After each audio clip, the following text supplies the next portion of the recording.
دلته دوه لوښي لرو او په دواړو کې اوبه دي او دا دواړه لوښي د خونې یا د اتاق په تودوخه کې قرار لري. کله چې موږ غواړو دوی ته نور هم تودوخه ورکړو او ګرم یې کړو، نو سوال دا راځي چې کوم لوښی به اول جوش شي.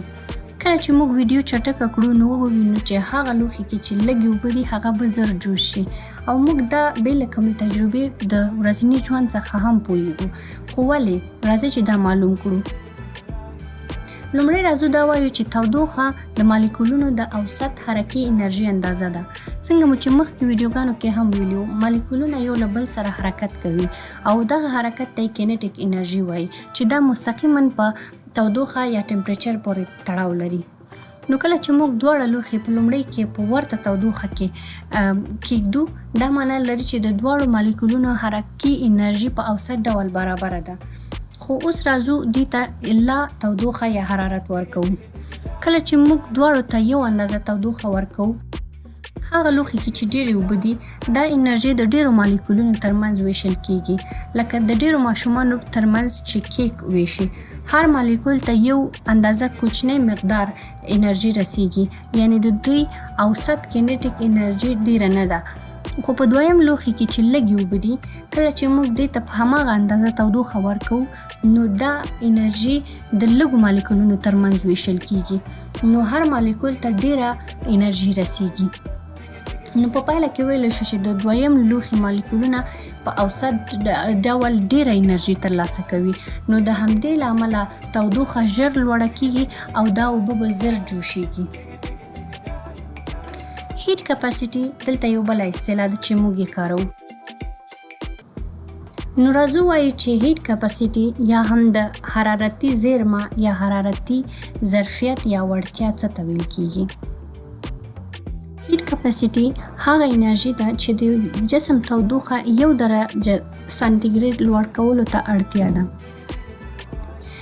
که راشو په پورته بیلګه کې موږ دا ووینو، نو وایو چې لومړی لوښی چې ډېرې اوبه یې لرلې ډېره انرژي غوښته، نو دلته هیټ کپاسیټي زیاته ده. دویم لوښي کې چې موږ کمې اوبه دي نو کمه انرژي غواړي چې هیټ کپاسیټي کمه ده.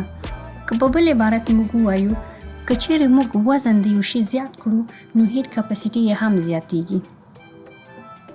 راځو وایو چې دا خاصیت انټرنسیک یعنی داخلي دی که ایکسټرنسیک یا خارجي دی. ځکه چې دا د جسم په مقدار یا ماس پورې تړاو لري، نو دا یو ایکسټرنسیک پراپرټي یا هم خاصیت دی. لکه څنګه چې د یوې حوض تودوخه 1 درجه سانتیګریډ لوړول ډېره انرژي غواړي، نو دا د مقدار تابع ده، څنګه چې په تصویر کې وینو. همدارنګه راځو یو بل مثال ته.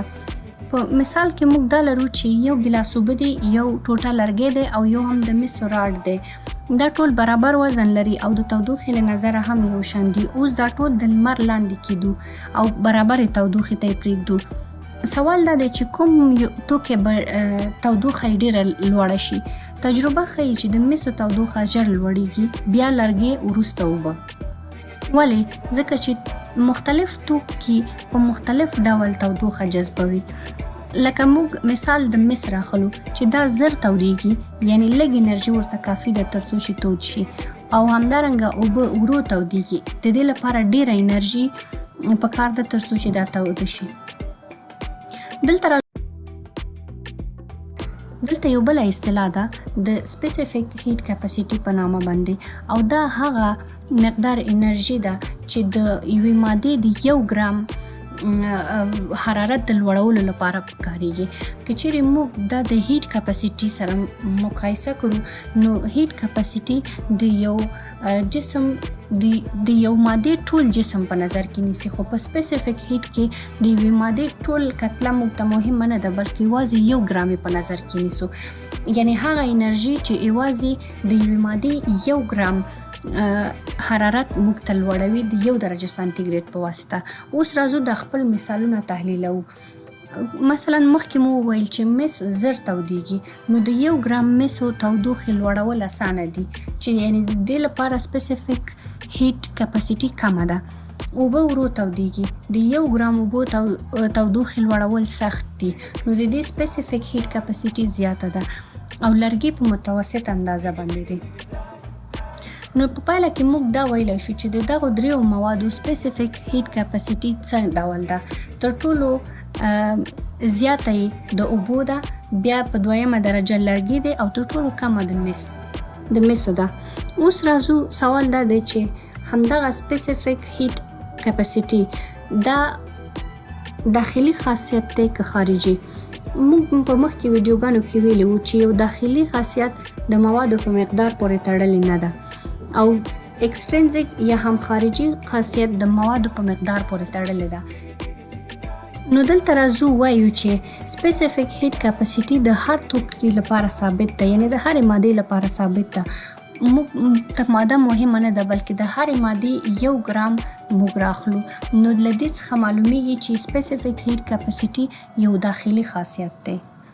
نو په ټوله کې موږ ویلی شو که راځو دا مقایسه کړو، هیټ کیپاسټي داسې تعریفوو چې د جسم تودوخه 1 درجه سانتیګریډ لوړولو ته اړتیا لري. دا په کتلې پورې تړاو لري او یو خارجي خاصیت دی.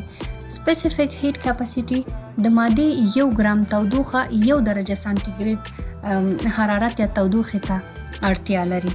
دا د مادې په کتله یا هم وزن پورې هیڅ رقم تړاو نه لري او دا یو داخلي خاصیت دی.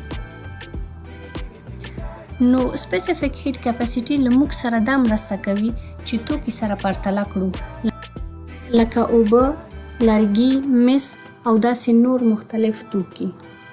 په تصویر کې هم هغه تفاوتونه او چې موږ ولوستل هغه دلته لیکل شوي دي.